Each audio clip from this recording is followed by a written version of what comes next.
Hello everyone, welcome to my YouTube channel. आज हम लोग हमारा बैंकिंग क्विज़ का पार्ट 1 कवर करने वाले हैं। तो बिना किसी देरी के हम स्टार्ट करते हैं अपना quiz. So what is CRR in banking? CRR stands for cash reserve ratio, as we all know. तो सीआरआर और लिक्विडिटी का एक बहुत इंपॉर्टेंट रिलेशन होता है। आपको ये पता होना चाहिए कि अगर सीआरआर आपका बढ़ता है तो सीआरआर बढ़ने से इसका मतलब है कि बैंक के पास कम रुपया होगा लोगों को देने के लिए, तो उसकी वजह से क्या होगा, लिक्विडिटी कम होगी। ऑन द कॉन्ट्ररी, अगर सीआरआर हमारे पास कम है यानी कि बैंक के पास ज़्यादा पैसा है लोगों को देने के लिए, उस केस में लिक्विडिटी बढ़ेगी। तो right, so CRR is cash reserve ratio. And यही हमें पता होना चाहिए कि जो एसएलआर होता है, स्टैट्यूटरी लिक्विडिटी रेशियो, ये हम कैश में गवर्नमेंट के पास होल्ड नहीं करते हैं। Only CRR is capped by RBI. Next question is which monument is depicted on rupees 500 rupees currency note. तो 500 रुपये की, ये बहुत इंपॉर्टेंट चीज़ है कि 500 रुपये की करेंसी नोट पर क्या छपा होता है। 500 रुपये की करेंसी नोट पर रेड फोर्ट छपा होता है। 200 रुपये की नोट पर सांची स्तूपा होता है। 100 रुपये के नोट पर रानी की वाव एक फोर्ट है, वो होता है जो गुजरात में है। और हम्पी जो कर्नाटका में है, वो 50 रुपये के नोट पर होता है। राइट, तो correct answer for 500 rupees note is red fort. Similarly, for 200 rupees note, it is Sanchi Stupa. For 100 rupees note, it is Rani Ki Vav.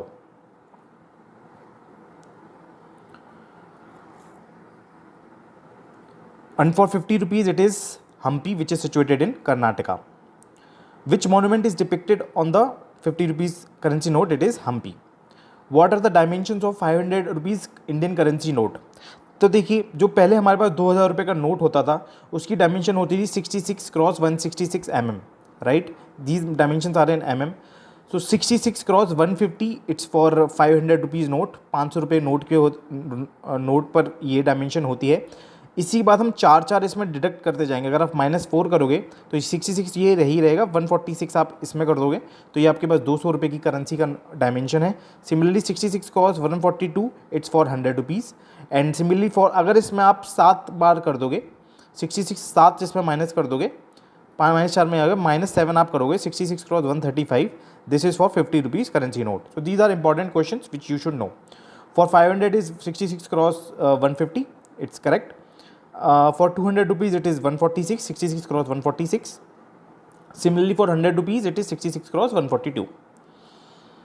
And for 50 rupees it's going to be 66 cross 135. Now the question is, how much is the total priority sector lending criteria for domestic commercial bank? So domestic commercial bank के लिए जो हमारे पास criteria है वो है 40%. ठीक है, और SFB स्मॉल फाइनेंस बैंक के लिए हमारे पास क्या क्राइटेरिया है वो है 60%. ये हमें याद रखना है. तो डोमेस्टिक कमर्शियल बैंक के लिए 40% is the criteria for of ANBC और CEOB. ANBC is what, adjusted net bank credit, and CEOB is credit equivalent of sheet balance exposure. Now, how much is the total priority sector lending for criteria for RRB? For RRB, it is 75%. How much lending by RRBs to medium enterprises, social infrastructure and renewable energy shall be reckoned for priority sector up to? तो MSR के लिए आपको कितने priority sector landing का criteria है, वो कितना तक हो सकता है, वो है 15%. मतलब जो RRB है, RRB को टोटल कितना देना है, 75% देना है, पर उसमें से जो MSR को वो दे सकता है वो कितना दे सकता है, 15% दे सकता है. Similarly what is the priority sector lending target for agriculture sector? Agriculture sector के लिए जो प्रायोरिटी सेक्टर लैंडिंग क्राइटेरिया है वो 18% है. Right, then out of the total priority sector lending target for foreign banks having less than 20 branches, up to what percent can be in the form of export credit? तो ये बहुत important है कि आपको पता होना चाहिए. जैसे 40% जो है डोमेस्टिक का हमारे पास क्राइटेरिया है, पर ये बोल रहा है अगर जो फॉरेन बैंक्स हैं जिनकी लेस देन 20 ब्रांचेज हैं, वो कितना एक्सपोर्ट क्रेडिट में दे सकते हैं, तो वो मैक्सिमम दे सकते हैं 32% इन द एक्सपोर्ट क्रेडिट. बाकी 8% वो किसी भी प्रायोरिटी सेक्टर लैंडिंग क्राइटेरिया में दे सकते हैं. Now the question is what is the priority sector lending target for micro enterprises? So micro enterprises के लिए जो टारगेट क्राइटेरिया है वो 7.5%. What is the priority sector lending target for weaker sections in domestic commercial banks और SFB?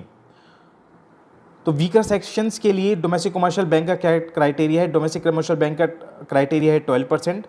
और साथ साथ हमें याद रखना कि आरआरबी के केस में जो वीकर सेक्शन का क्राइटेरिया है वो 15% हो जाता है, और डोमेस्टिक के केस में वो 12% है, राइट? तो 12% था right answer.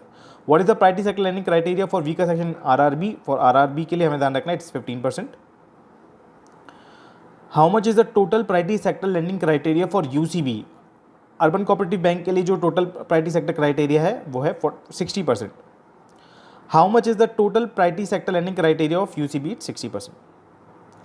Loans to individuals for educational purposes up to dash will be considered as eligible for priority sector lending classification।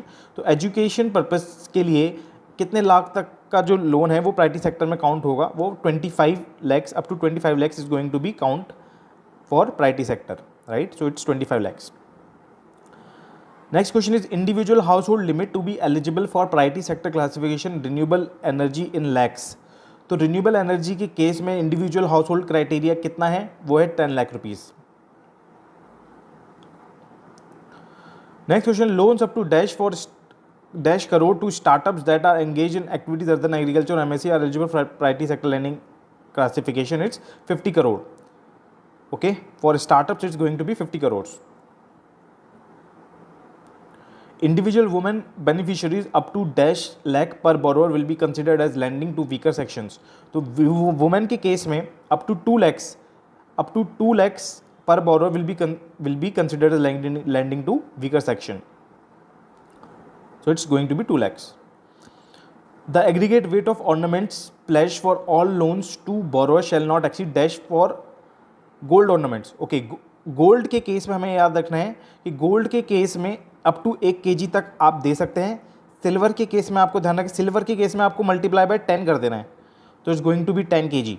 Similarly in terms of coins की अगर मैं बात करूं तो इस केस में गोल्ड के केस में हम 50 ग्राम तक कॉइन ले सकते हैं। सिमिलरली सिल्वर के केस में हम मल्टीप्लाई बाय 10 कर देंगे, it's going to be 500 gram.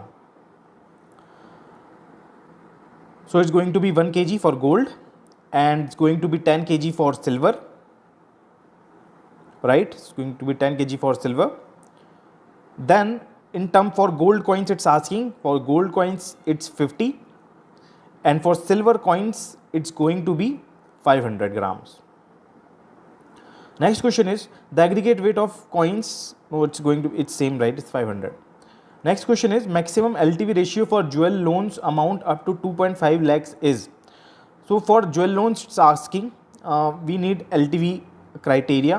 So we know that if the amount is less than 2.5 it's going to be 85%, if it's 2.5 to 5 lakhs it's going to be 80%, and for more than 5 lakhs it's going to be 75%, right? So it's asking up to 2.5 lakhs it's going to be 85%। For maximum LTV ratio for jewel loans amount 2.5 to 5 lakhs, it's going to be 80%. For greater than 5 lakhs, it's going to be 75%. Lender shall return the pledged jewel held as security to the borrowers within maximum period of dash days upon full repayment। So within 7 days हमें जो customer है उसका jewel उसको वापस कर देना है with in 7 days। अगर आप 7 days के अंदर नहीं कर पाते, बियॉन्ड 7 days पेनल्टी भी लगती है, which is I guess 5000 rupees per day की पेनल्टी लगती है। Lender shall return the pledge jewel held security to the borrower within 7 days, right? So it's 7 days। Lender shall declare a reserve price for the gold and silver collateral at the time of auction which shall not be less than what percentage of its current value। जब auction के time पर जो gold हम auction करेंगे उसकी value कितनी हो सकती है? वो 90% से कम कभी नहीं होगी। ये बात कर रहा है which shall not be less than 90% of its current value. Pledged gold और silver collateral lying with the lender beyond dash years from the date of full repayment shall be treated as unclaimed. तो beyond 2 साल वो अगर आपके पास रहता है, आपने customer को नहीं दिया, it is going to be unclaimed, so it's known as unclaimed। Regulated entity individuals shall not contribute more than dash percentage of the corpus of an AIF scheme। What is AIF? It is Alternative Investment Fund Scheme. So regulated entity individual के case में जो criteria है वो 10% है, ये हमें ध्यान रखना है। और ग्रुप के केस में हमें याद रखना है, ग्रुप के केस में it's 20% criteria, means collectively it should not be more than 20%, individually the criteria is 10%, right, 10%. Now collective contribution it's asking for AIF is going to be 20%.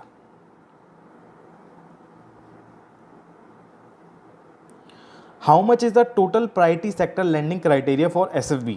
SFB के case में total priority sector landing criteria कितना है? वो है 60%. How much is the agency commission paid by RBI on receipts? Physical mode. अच्छा, receipts physical mode में आपसे पूछ रहा है क्वेश्चन, तो उस केस में आपको क्या करना है? रिसीट्स फिजिकल मोड में बताना है. रिसीट्स में फिजिकल मोड में जब भी होता है उसमें आपको 40 रुपये लगते हैं, 40 रुपये आप एज अ कमीशन अर्न करते हो. सिमिलरली ई मोड में आपको कितना रुपये मिलता है? आपको 12 रुपये. फिजिकल मोड में 40 रुपये, ई मोड में आपको 12 रुपये मिलता है, राइट. तो 40 रुपये आपको मिलेगा receipts for physical mode. How much is the agency commission paid for by RBI and received for E mode? E mode में आपको कितना मिलेगा? 12 रुपये मिलेगा. Answer is 12. Next question is how much is the agency commission paid by RBI on pension? Pension payments में 80 रुपये मिलता है, 80 rupees. How much is the agency commission paid by RBI on payment other than pension पर 100 rupees turnover in पैसे?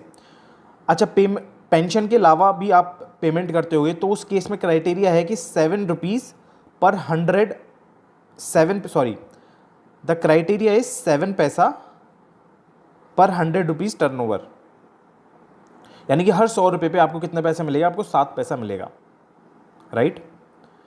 इसी के साथ मैं आपको ये बताना चाहता हूँ कि अगर आप बैंकिंग क्विज से रिलेटेड कुछ भी जानना चाहते हैं तो मेरी एक ऐप है बैंकिंग क्विज के नाम से, अभिराज शर्मा बैंकिंग क्विज आप डालोगे तो आपको ऐसे बहुत सारे क्विज जानने को मिलेंगे जो आपकी नॉलेज बहुत इंप्रूव करेंगे, जो आपके प्रमोशंस में, जो आपके इंटरनल एग्ज़ाम्स में, जो आपके रिक्रूटमेंट में बहुत हेल्प करेंगे. तो आप वो मेरी ऐप डाउनलोड कर सकते हैं. Now the question is for company beneficial owner holds more than -% of the shares और capital profits of the company. तो हमें बेनिफिशियल ओनर के केस में हर चीज़ ध्यान रखनी है, चाहे कंपनी हो, चाहे पार्टनरशिप हो, चाहे इंडिविजुअल हो, हर चीज़ में बेनिफिशियल ओनर का जो क्राइटेरिया है वो 10% है. बट जहाँ पर अनइनकॉर्पोरेटेड एसोसिएशन आ जाता है, अनइनकॉर्पोरेटेड एसोसिएशन, उस केस में जो हमारे पास क्राइटेरिया बनता है वो 15% का बनता है. तो it's asking for profits of company के बारे में बात करें तो हम मार्क करेंगे 10%. It's going to be 10%. Next for partnership also it's going to be 10%. Beneficial owner criteria is 10% for partnership as well. Now for trust also it's going to be 10%.